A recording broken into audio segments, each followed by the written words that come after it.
everybody, Sly Ninja 4444 here, bringing you my second birthday review. And again, I just finished filming my Rahaga Gaaki birthday review actually. And yeah, and again, this review is again being filmed one day before my birthday on Valentine's Day, because my birthday is the 15th, the day after Valentine's Day. And actually, yeah, I just finished filming it, and the reason why I'm filming this review a day before my birthday is just so I can get in more reviews, but don't worry, I'll upload it on my birthday. Just so, yeah, I'll also probably make a stop motion on my birthday too, but anyway, let's get to the review. First off, I don't have the canister, because again, my mom makes me throw them away, which proves she knows nothing about Lego whatsoever. Blah blah blah, you get the picture, don't you? Oh, we do have the instructions. My mom actually says you should throw away the instructions, which is absolutely ludicrous. I mean, who throws away the instructions? Yeah. But anyway, let's start reviewing the instructions. On the front, you have Breez pointing one of her boomerang up in the sky, and in a nice kind of legendary pose. You have her designs in the background. You have Breez right there without the E on the end. Lego Hero Factory with the Hero Factory H at the background that's green to match her green armor. And you have these caution stripes that every 1.0 hero has. Again, you have some of them right there. Set number 7165. And on the back you have an ad to win something. Probably over by now. It's on every Lego instruction nowadays.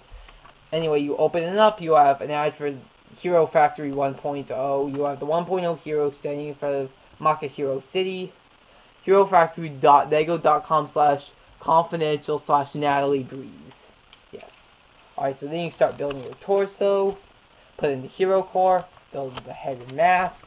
Then build the legs, arms, and then put in her weapons. And here's all of her pieces and piece numbers. Lego customer service in different nations. This is the United States, just in case for those of you who are foreign from the US. But anyway, here you have Maka Hero City, the industrialization of Maka Hero City in the background.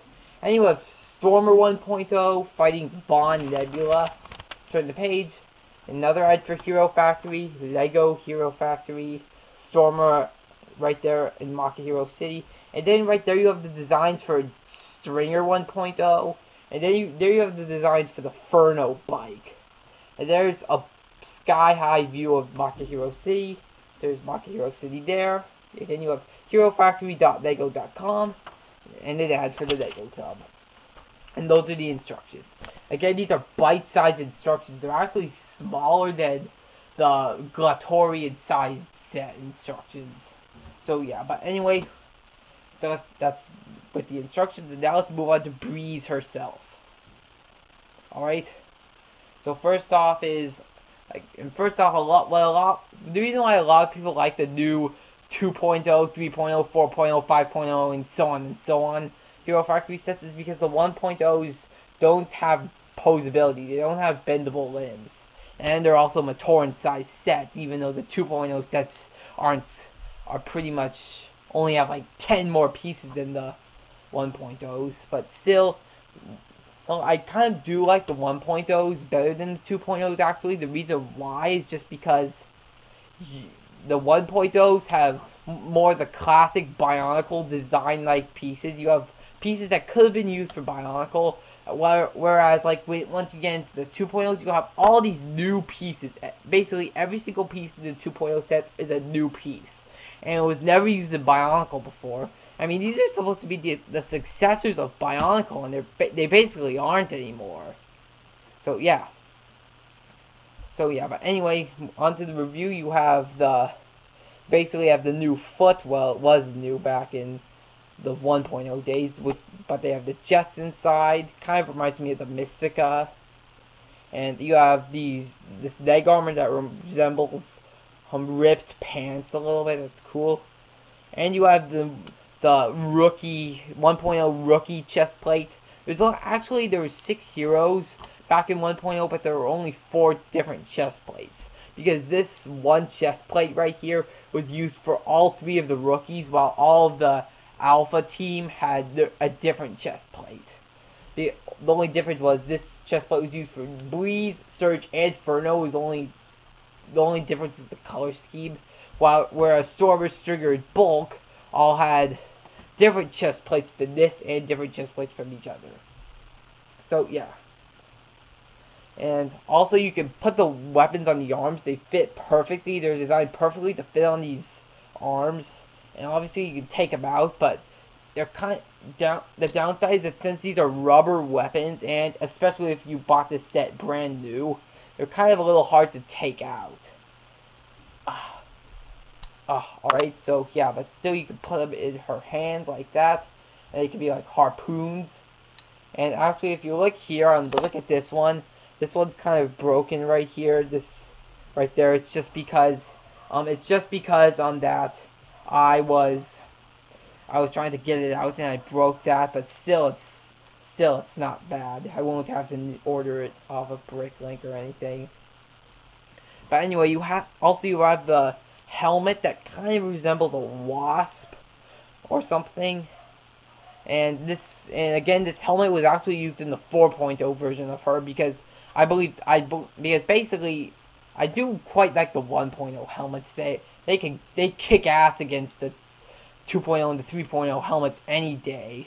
These helmets, I mean, these are way better than the 2.0 and the 3.0 helmets. Post a comment if you agree with me, because I mean, they're a million times better. But anyway, back to the review. You have the orange Glatorian head and a red hero core. I mean, couldn't they just mold? They wouldn't even have to make a new mold. They could have just molded this head in red, and they would have had matching head and hero core. Or they could have just made a green head and a green hero core to match the green armor. But still, it's not that big of a bug. So yeah. And obviously, you can kind of like do stop motion like this, then like that, and then it's like firing like that. It's pretty cool. And yeah. And hero core, it's also good. Before I got any of the 1.0 Hero Factory heroes, I kind of had the thought that just like with the Toamata eye piece, brain piece, or whatever, that once you clip them in, it's there forever and it's impossible to get them out. Because I mean, like a Golly here, I mean, take off the mask for a second. I mean, you can't get that out. It's completely impossible.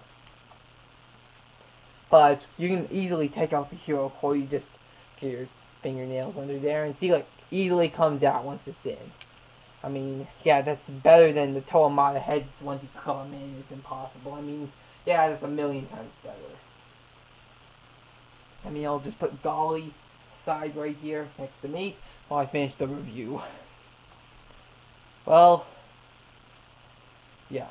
So as far as posability, not really good, and because of the lack of bendable limbs.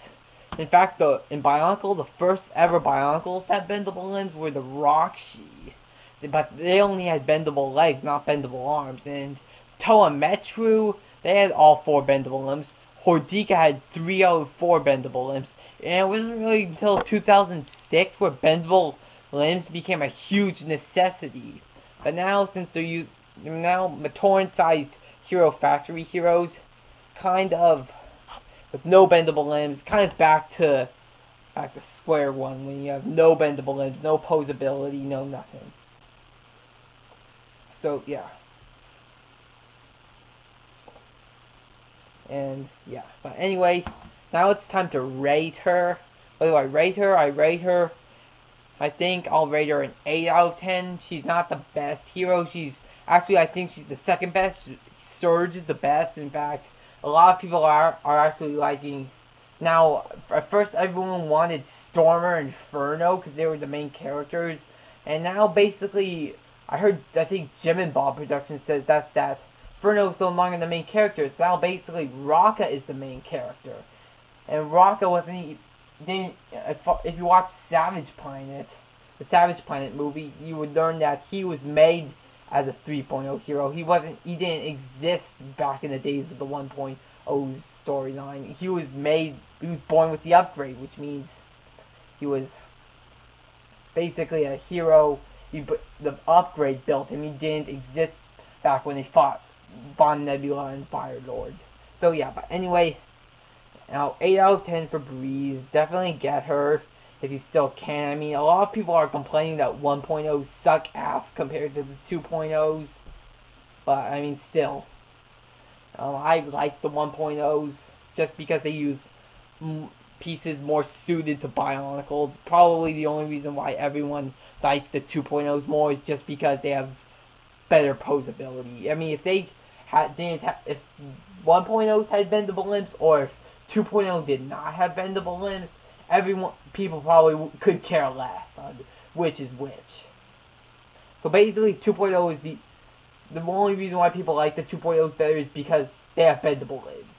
They could care less about. They probably could care less about which is better. Neither of them if both of them had either bendable limbs or both of them had non-bendable limbs. But anyway, now it's time to go. Anyway, again, this is my second birthday review, and this is Sly Ninja 4444 signing off, and I'll see you with the next birthday review on let's see, I'll see you on the next birthday review. Let's just put it that way.